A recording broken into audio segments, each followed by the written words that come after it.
Message and data rates may apply. When did it become okay for men to be lazier, softer, fatter? We need to bring the men of this country back to greatness. And it's easier than ever with Ageless Male Max, a patent-pending formula with an ingredient that helps boost your total testosterone, promoting greater increases in muscle size and twice the reduction of body fat percentage than exercise alone. Plus, an amazing 64% increase in nitric oxide, which can be handy in the gym and in the bedroom. Take your manhood to the max by trying your first 30-day bottle free. Just pay shipping and handling. Not 10 days, not 15 days, but a full 30-day supply free when you text the word LIFT to 797979. Finally, a formula that boosts total testosterone. If your results with Ageless Male Max are too intense, please decrease use. For your free bottle, text LIFT to 797979. Text LIFT to 797979.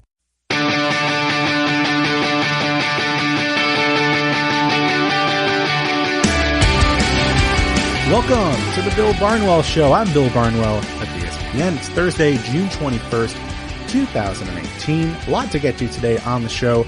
We're going to get to the World Cup, of course, going on right now with Mike Goodman of many different websites and podcasts in a moment.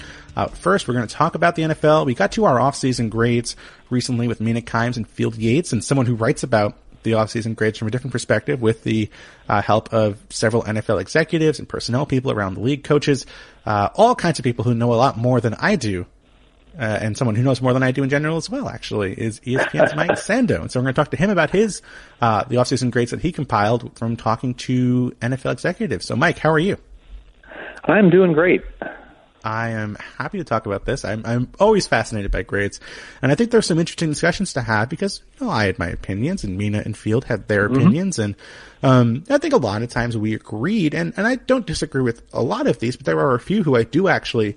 I find really interesting discussions to be had there because there's, you know, different ideas about how to build a team, what constitutes success. And so, and of course, you're someone who has your own opinions and are usually right about things pretty frequently as well. So I wanted to talk about, you know, a bunch of those teams that we might disagree on, or there might be some disagreements on, and kind of figure out, you know, where those disagreements lie and if there's anything interesting to be had there. So I wanted to start with the team that is the top of the charts for you, the team that had the highest grade for this offseason, and that is the Los Angeles Rams, who got an A-.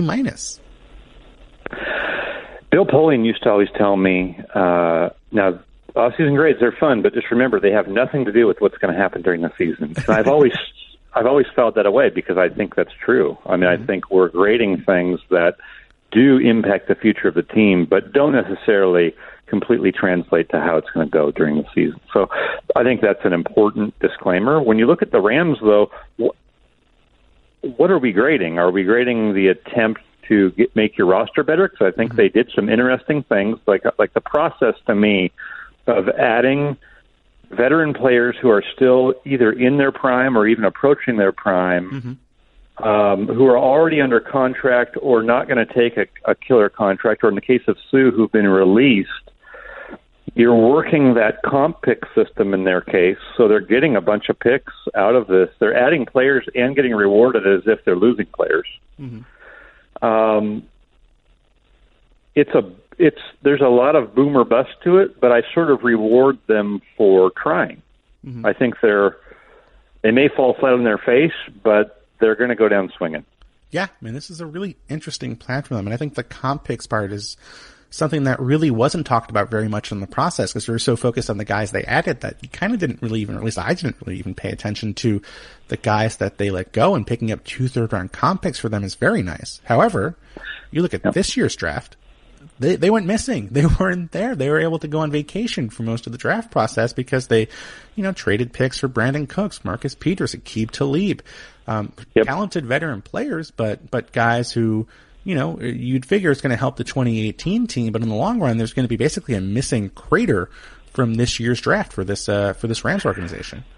Possibly. I mean, I was an analytics director I was talking to about this off season said actually they came away with 11 picks, and if you look at the way they did it, it was kind of impressive. And I don't have their picks in front of me, but I think there's a couple thirds in there, a couple fourths. They had some concentrated at the sort of in that potential sweet spot area, depending how you think. I mean, I think most people would want the second round to be part of that too. But they did get volume in the draft, and we'll see. Who knows if they've hit on the players or those are good picks. I think we'd all be guessing. But it wasn't like Tennessee, which came out of this, which traded up twice and came away with 4 picks. That's true. Yeah. I mean, I like my chances better with 11. So, to defend them to some degree, they did have a big draft class. We'll see, if those players are any good. I think they're just the most interesting team. And it's funny, I have all these conversations, and then I've got everything together, and then seriously, this is how it works. By the end, I'm like, oh yeah, it's grades. Now I got to add grades to it, and that's like kind of the hardest part, because I think these analyses sometimes defy the grades. We're sort of debating what's going to happen, and I think for the Rams, you could easily give the Rams a C- if you thought this isn't how you build a team. Mm-hmm. Yeah, and I mean, it could be the wrong way to build a team. I don't think we really are going to know for a while, but certainly the core is still there. I don't think anyone faults them for going after Brandon Cooks and Marcus Peters in terms of adding talent.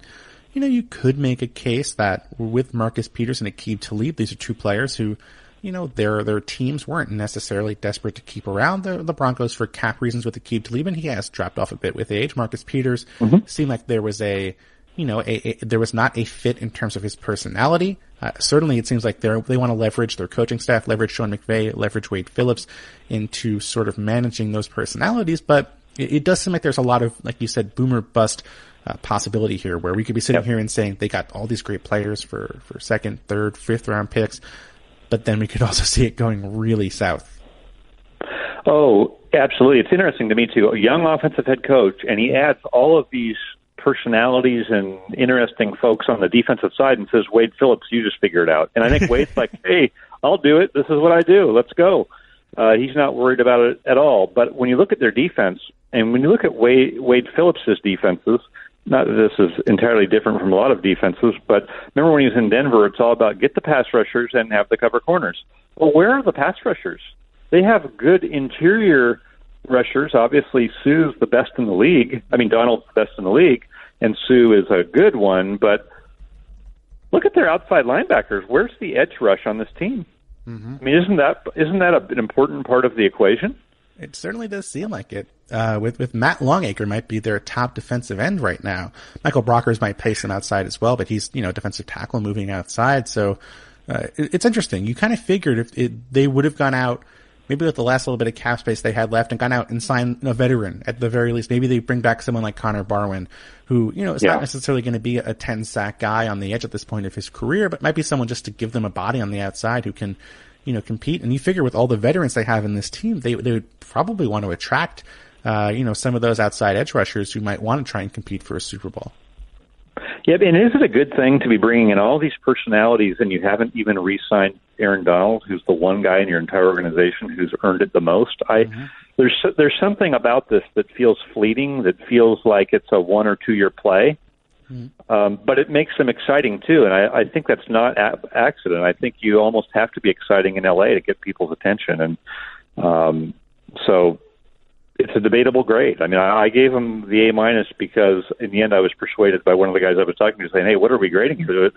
They've made a bunch of moves to try to make their team better. Isn't that what you try to do in the off season? And it's like, well, yeah, I'll buy it. But could I easily argue the other side of it? Yeah. And that's part of this grade too, is like, I'm not 100% sure what to make of it. I just can't wait to see it.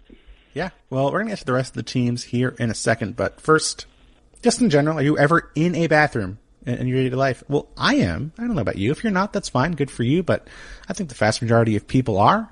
And if you happen to go to the bathroom at any point, whatever you're doing in the bathroom, Dollar Shave Club has stuff to help you out. If you shower, if you brush your teeth, if you try to make your hair look presentable, if you have hair, not all of us do, hint, hint, but if you do, Dollar Shave Club has stuff to make you look, feel, and smell your best. Anything in the bathroom you're going to do, Dollar Shave Club can help out with. If you want to go in the shower, you want to clean yourself up, well, there's shampoo, conditioner, body wash, all of which smells great, all of which is going to help you be clean and presentable. If you happen to be brushing your teeth, there's toothpaste. If you happen to be using the toilet, well, there is the one wipe Charlie, which I have to admit I was very skeptical of. I had a routine that I was very happy with, that it served me good for the previous 33 years of my life. My routine has changed. The one wipe Charlies are life-changing when it comes to using the toilet, and I cannot recommend them enough. I'll just leave it at that. They're great. They are wonderful, and you can only get them at Dollar Shave Club. Now, if you want to get things at Dollar Shave Club, you can do that now using my promo code, which is going to be Barnwell. And if you want to use that, for $5, you can get the Daily Essential Starter Set, which comes with the body cleanser, those one wipe Charlies, which wipe, I want to say this quietly, your butt. Their world famous shave butter, and of course with Dollar Shave Club, their best razor, the 6-blade executive razor. And you can keep those blades coming for a few more bucks a month and add in shampoo, toothpaste, or anything else you need for your trips to the bathroom. And you can check it out at dollarshaveclub.com/Barnwell. Again, my promo code BARNWELL. Go to dollarshaveclub.com/Barnwell and get your stuff for your bathroom today. All right, back here on the show with Mike Sando, talking about the offseason grades he handed out in his ESPN column after talking to NFL executives and personnel men. I'm intrigued by the Ravens, who you gave a B+ to, one of the top grades, and of course, we're going to have to find out what happens with Lamar Jackson. But I do have to admit that, you look at the biggest moves they made this offseason, where it was improving, really overhauling their wide receiving core by adding Michael Crabtree, John Brown, and Willie Snead. I'm not sure that they're really all that much better at receiver. Yep. No, I agree with you on that front. I think the basis of the grade is, okay, you've got five quarterbacks taken in the first round, 1, 2, 3. You've got this handful of basically 5 quarterbacks, which is typical in most drafts, right? And we don't really know which one's going to be better than the others. We don't know. I mean, in the years past, we didn't know for sure if you should have taken Goff or Wentz or Winston or Mariota, or even going back to the drafts where it was Tannehill and Russell Wilson. You have a pile of guys, and no one really knows for sure if Josh Allen is the guy you should have. So Lamar Jackson looks like he's at least as talented as any of them. I mean, he may be more talented than any of them. And to get him at 32nd when you have longer-term questions about your quarterback, who's really about the most boring quarterback in the league, really, Joe Flacco. To me, I like that you got him at the end of the first round with tremendous upside, could possibly remake your entire offense and give you something to be excited about without having to do what Buffalo did to get in position to get him. They kind of did the opposite, where they're moving around, and I think they had to feel really good about what they came away with in the first round of the draft. So that's the basis for the grade. It's Lamar Jackson's upside, and it's not necessarily, it's probably an A if I felt like they did a great job on their receivers or the other places they needed to address. Right, yeah, and you sort of mentioned this with the Cardinals as well, who got a high grade. They traded up for Josh Rosen and didn't have to give up an exorbitant amount relative to the Bills or the Jets in terms of trading up for their quarterback. Yep, absolutely, and Arizona, I've heard nothing but amazing things about Josh Rosen, how he looks, and they may have the all-time best 7-on-7 offense ever with Rosen and Bradford. I mean, you're really going to be amazed this offseason. But the issues with Rosen, are longer term. Are the knocks against him in terms of durability, in terms of how he interacts with others, going to drag him down long term? And we don't know. But for now, you've got to feel really good about probably having the best just NFL-ready passer of the quarterbacks in the draft. And like you said, they traded up and didn't even pay a premium, which is unusual when you're trading up for a quarterback. So I sort of applaud that, and that's the basis for them having a good grade, because they really were the team that needed the quarterback almost the most. I mean, they had Carson Palmer retire, their coach leave, hired a defensive coach. You better get a quarterback. And to me, it feels like they're sort of the team of great escapes. They somehow had Kurt Warner. They somehow finagled Carson Palmer. And now they've kind of finagled Josh Rosen out of this deal, when if you would have asked people at the Combine, would Arizona get Josh Rosen, you'd say, yeah. Are they trading up to 5 or 3, right? Isn't that what you would have said? Of course. And so I give them applause for that. Yeah, and this is a team that went 8-8 last year with Blaine Gabbert and Drew Stanton starting 9 of 16 games. So, I mean, you figure if they can get steadier quarterback play with Bradford or Rosen or some combination of both, they could be a competitive team still. Minnesota Vikings, you gave a B to, and I have to admit, I'm maybe a little higher on their offseason just because